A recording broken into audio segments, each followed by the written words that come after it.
Makadi yenyu handadzi. Zita ndiani? Maimishi. Ako riri pachitupa. Nezi Mutanda. Tanzwa kuti mune dambudziko raminaro. Idambudziko rechiko? Mune kenza. Yakatanga rini? Yakatanga 2008. 2008. Kumushande kupi? Kuchiredzi. Taurisai mbichana kutaura kuti vakateerera vanyatso kunzwai muchitaura. Kuchiredzi. Zvakatanga sei? 2008 ndarwara ndakapuwa mapiritsi eati. Kumwa ati ndakadevelopa sekuti munhu abuda muyani. Anohakadheria kwangu kwakazosara kuti kuri kusosona. Saka ndobva 2013 kwabva kwazodevelopa iri growth. Growth yandobva ndazonoparetwa 2015. 2016 ndichongetwa muoperation. 2017 ndobva ndazowanikwa kuti hai ikenza, ndobva ndazonyorerwa kurwara. Ndakurwara ndobva ndatoirapwa kenza. Yapera pandakarapwa saka iye zvino yakanditendera futi yaprivate part. Growth yakabva yabuda yatsemura ndobva yakura.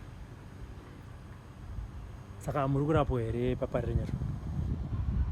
Ndakamborapwa, ndakamboiswa pachemotherapy asi iri plan yekuti ndirapwe yavaide kuti ndiiswe basi ndiitwe zvesejari. Saka sejari chiremba aifanira kundiita sejari akati sejari takavhara hatisi kukwanisa. Saka growth iyi yakangodaro ndazonyorerwa mushonga. Mushonga uyu unoita 13,000 kana kuti 11,000 mune famasi kachipa 11,460. Saka mari yacho yekutenga handiwani kuti ndidzokere kumba ndakadaro. Growth iyi inondirwadza zvakanyanya zvokuti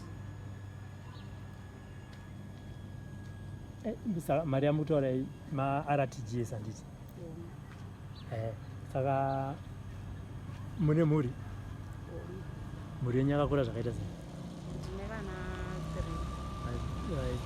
3. Mukuru ane makore mangani? Mukuru une 8. Wokupedzisira? Wokupedzisira ane 11 years. Handiti. Ko baba vari kupi? Patakabatwa kenza ipapa takabva tasiyana. Makasiyana nekuda kwechirwere? Vakati chii? Tobva patagara ubva utonorora mukati kwavagara. Handiti. Saka vanenge vachida kukubatsirai vanokubatai sei? Vanogona kundifonera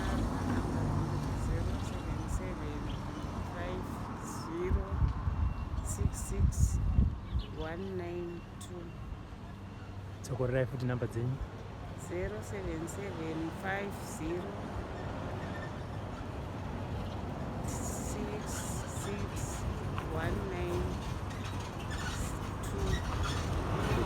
Ko masoko ena mungade kutaura kune madzimaiwo ari kurwara nechirwere chegomarara ndeyekuti chii? Tinongoti vanhu ngatiteswa, asi nyangwe zvinhu zvakaoma vana chiremba vasingarapi zvavo. Asi kuteswa zvinhu zvichakanaka pakuirapwa kenza zvinhu zvakanaka because unogona kusurvive uchishandira mhuri yako. Nokuti pandakatomboirapwa ipapa ndakutonzwa kuti ndiri fiti zvekuti kubasa ndaikwanisa kudzoka. Asi ndoda kuti yandidzokorora tina chatinokwanisa kuita. Ngatidzokere kumashure mbichana. Mati mari iri kudiwa iyi kana muchinge maitenga inokubatsirai kwenguva yakareba zvakaita sei? Mushonga uyu unongobatsira kuita sezvinoita chemotherapy kuti growth isakura, ingoramba iri panzvimbo ipapo isakura. Saka ndinototiwo kana unenge achikwanisa kundibatsira zviri nani nditsvage mugaini anogona kutiopareta because mari iyi pakutenga mushonga yakawandisa because solution iripo ndekuti ndofanira kuitwa surgery ndozoitwa radiotherapy kuda 14 days kuti growth ibve yapera zvachose. Saka surgery inenge yakanaka. Mushonga wandokungoshandisa kungoti just 1 week ndojamba imwe week ndozomwa futi next zvokungoti isadikura asi ndichirwadziwa. Parire nyatwa pane mari here yamanga muchibhadhara kana kuti yamuri kubhadhara iri kudiwa? Saka pari zvino muri kurarama sei muri paparire nyatwa? Takapuwa kuti tigare. Makapuwa imba?